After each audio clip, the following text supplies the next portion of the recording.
When I first came here as a young warder about 8 years ago now, the old Raven Master, who'd been doing it for about 15 years, saw something in me that he quite liked. He thought that the Ravens might like me.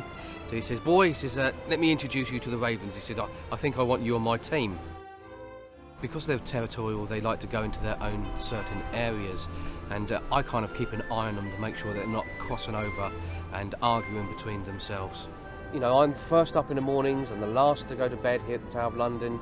It's exactly the same as having a pet dog or pet cat. They're your companions, and these are my companions here. Well, first of all, we're going to let out Hugin. She is in trap number 1. Good morning. There we go. Now we're going to let out through this little hole down here, Erin and Rocky. They both live together. Are you ready, you two? Come on in. There we go. Good boy, good gal. Right, what we're going to do now is we're going to let Raven Merlin out. We've had a raven here inside the Queen's house for many, many years. You can see a set of steps that are going up. That she goes up the steps at night times to actually get inside her box. And because this is part of the Queen's house in the Tower of London, she is obviously the princess that lives here. Right, I can hear you and you can hear me. Let's open you up. Let's see who you are. Let's now just check, make sure she's okay. Open her up. Good morning. How are you? Are you ready there? Are you ready? There we go. Good gal. Good gal. And your friends come to see you as well.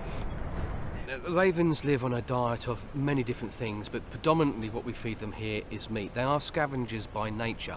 So myself and my team, we feed them twice a day. Generally in the cages. We feed them a diet of rat, chick, mouse.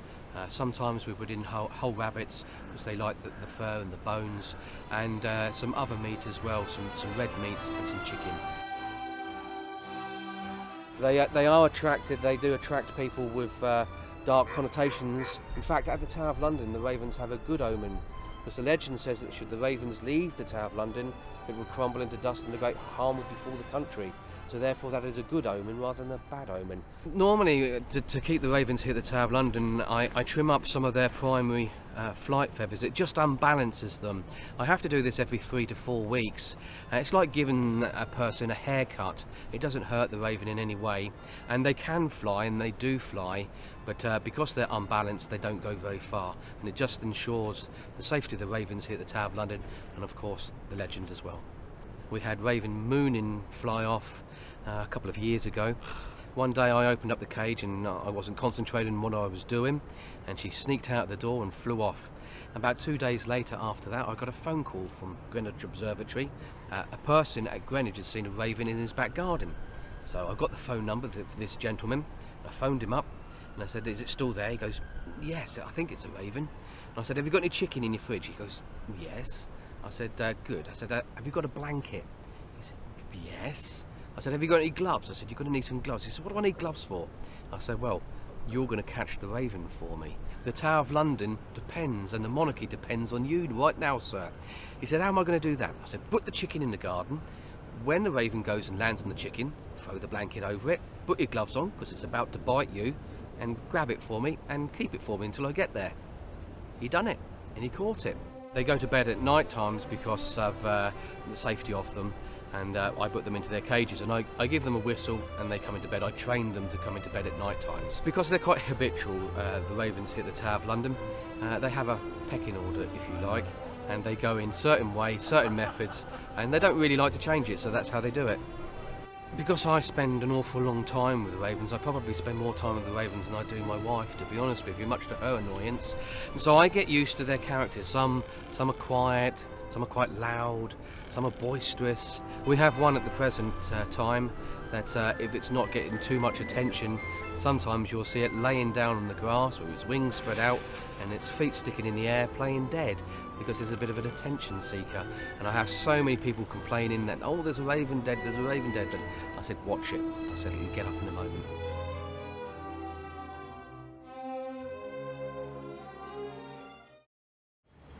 Meet the Guardians of the Tower of London. Ravens have been residents at the London landmark for over 400 years. It's thought that Charles II insisted the ravens be protected after he received a warning of what would happen if they left. As the legend goes, if the ravens ever leave, the tower will crumble and the kingdom will fall. Not an ideal situation for any of us, so luckily there is one man whose job it is to make sure that just never happens. You could argue that your job is the most important in the entire country, because if the ravens leave, if the legend's correct, then the whole kingdom falls and we all will be no longer.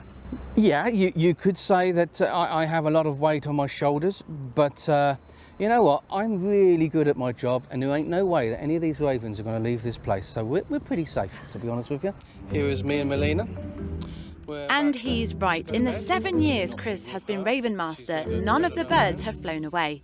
7 ravens live at the tower, each with their own personality and quirks. Good girl. There is one in particular Chris has a close bond with, Melina. Most ravens couple up, and Melina is no exception. She's been having an on-off love affair with Jubilee for some time now. She started at the beginning of the year to date him, and then they had a little bit of a falling out, a little bit of a lover's tiff, and they went in different directions. She went one side of the tower, he went the other side of the tower, and recently in the last 3 or 4 months she's actually started to come in, and now they're quite an item actually, so they're hanging around together most of the day. I really wanted to meet Melina, but she wasn't so keen. And we're going to see if we can call them down for here to get some food. But I think they're more attracted to themselves than they are food today.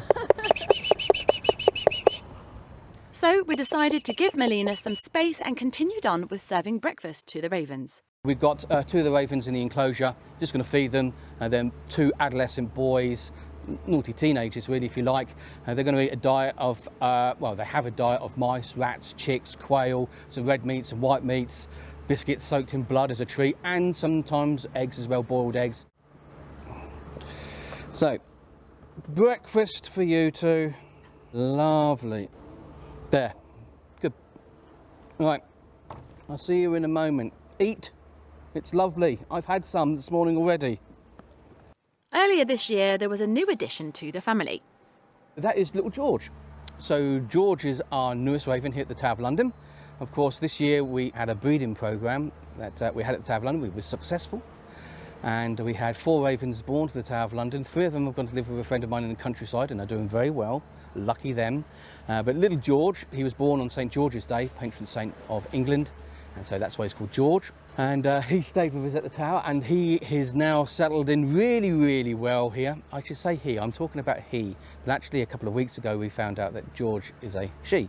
So I'm going to say he because it's George, but it's actually Georgie. Right, come on you two. Let's let you out. Becoming Raven Master is no easy job to land. He's a yeoman warder, also known as a beef eater, a position which requires 22 years in the military, an exemplary record, and the rank of warrant officer or above. We'll come back to you. So we decided to see whether Melina was up for saying hello yet. Oh, there she goes now. She's coming down this way. So this is Melina? Yeah, this is Melina. So we'll go back and see if we can feed her. Come on, come on. Come on then, you. She's making us work for it. She's making us work for it today, yeah, absolutely. Chris communicates with the ravens by talking, as he describes it, ravenish. I will do it for you. I shall do it only once. Okay. It's like this. I make that sound and she makes it back to me. Ravens do make that sound. I call it a knocking sound. So, yeah, a bit like that. And I would do it to her, she would do it back to me, then I'll do it again, she'll do it back to me until one of us gets fed up of doing it. and we're like, okay, I know where you are now. Ravens are highly intelligent and experience emotions just like we do. I see them be happy and excited and angry and frustrated and everything that we have as humans. Ravens have the same emotions. I've seen them being depressed and sad and grieve and have empathy and all sorts of emotions that we have. Our time with Chris was almost up, but luckily at the last minute, Melina decided she was ready to come and say hello. So I leave you to play with your boyfriend for the day, yeah? Go and find him. Go and find him then. Off you go then. Come on then. So thanks to Chris, the kingdom doesn't look like it'll fall anytime soon. If you enjoyed this video, don't forget to like and subscribe to our channel.